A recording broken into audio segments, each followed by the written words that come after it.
Hello guys and welcome to my channel. My name is Ijoma Fab. So today I'll be taking on how to make an exaggerated balloon sleeve without a lining. So I'm going to start off by drafting a basic sleeve. So for the sleeve length, you need to determine the length of the sleeve you want to work with. So I'll be working with 14 inches as the length of the sleeve plus 1.5 inches for the elastic casing. So this sleeve is going to be having an elastic casing at the bottom part of it.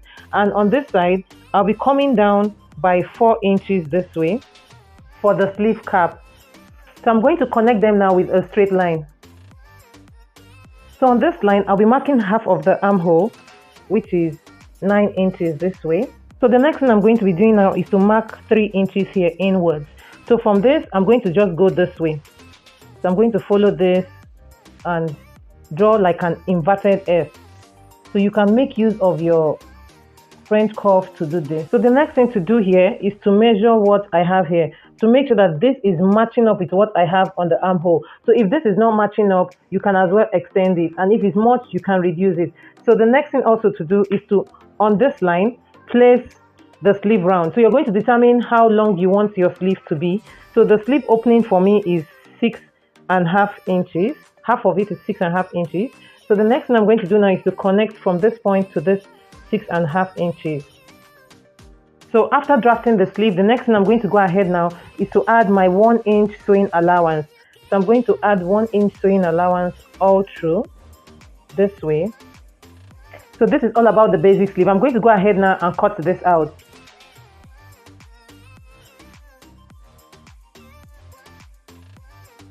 So this is how the sleeve looks like after cutting. So I'm going to be using this now to cut out on the fabric. So I'll be working with this rectangular fabric, which is 35 inches in width. So I have it on fold for both sleeves. So I'm going to fold it this way into 2. So this is the open end and this is the folded end. So the next thing I'm going to do now is to introduce the sleeve which I just made. I'm going to place the sleeve here. So at the open end, you'll be placing the sleeve this way. You could go ahead and use your pin to pin it down. So you will notice that I have some excesses here. So I have an excess of about 7 inches here. So the more exaggerated you want your sleeve to be, the more fabric you're going to use. So the quantity of your fabric is going to determine how exaggerated your sleeve would be. So this excess here is what I'll be pleating at the top of the sleeve. So the next thing now is to trace out this armhole this way. I'll be taking this off and I'm just going to trim out only the armhole.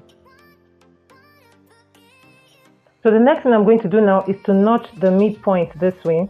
So I'm going to open it up here just to separate the sleeves. Opening up the sleeve, this is how it looks like. So I'll take it to my sewing machine. I'll run a loose stitch from this end to this other end and I'll gather it together and show you how it looks like. So guys, I lost the video on the previous fabric I was making use of. So I'll be recreating with this fabric. So the cutting and everything is the same. The difference between the previous one and this is that the distance here or the width here is about 12 inches. Unlike the previous one which I was making use of, which was 7 inches. So like I said before, the more balloon effect you want or the more exaggerated you want your sleeve to be, the more fabric you'll be needing. So I've gone ahead to gather it at the top part. So this is how it's looking after gathering it. The next thing I also went ahead to do was to iron in my 1.5 inches for the elastic casing. So I did this to make it easier when I want to sew. So I'm going to go ahead now, fold this into 2. I'll be opening up this place which I ironed. I'm going to take it to the sewing machine and close up the side with my sewing allowance of 1 inch. So after closing up the side, I'm going to also go ahead to fold it, then fold in the 1/2 inch. So I'm going to do this all around and I'll show you how it looks like. So I'm done sewing the elastic casing. So this is how it looks like on the inside. So the distance remaining now is about 1 inch. So while I was sewing, I went ahead to leave about 1 inch spacing here so as to pass in the elastic band. So for the elastic band, the measurement you should be needing would be your round sleeve minus about 1.5 inches. So also put into consideration that by the time you're done passing it into the casing, you'll be needing some measurements to also close it up on both ends. So for me, my round sleeve is 12 inches, but I have 11 inches here because I don't want it to be tight. So by the time I'm done passing it into the casing and I close it up on both ends, I'll be left with about 10.5 inches or 10.25 inches. So to fix the elastic band, you'll be needing the safety pin. So I'm just going to pass it into the elastic band this way, and also pass it through this spacing which I left. So I'm going to keep passing this and pulling the elastic. So while you're doing this, you need to be careful so that this doesn't slack inward. So to avoid that, you can secure it with your pin, either a safety pin or an office pin.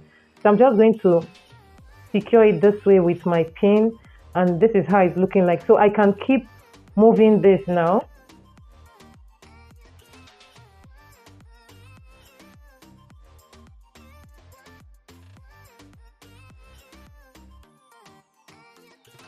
So getting to the end, I'll pull this a bit. So the next thing I'm going to go ahead and also do carefully is to also hold the other end. So you're just going to be careful while doing this so that it doesn't slack back inward. So I'm going to use my safety pin now just to secure this, hold it together. So I'm going to take it to the sewing machine and close it up. So after I'm done closing it up, I'll close up the 1-inch spacing allowance.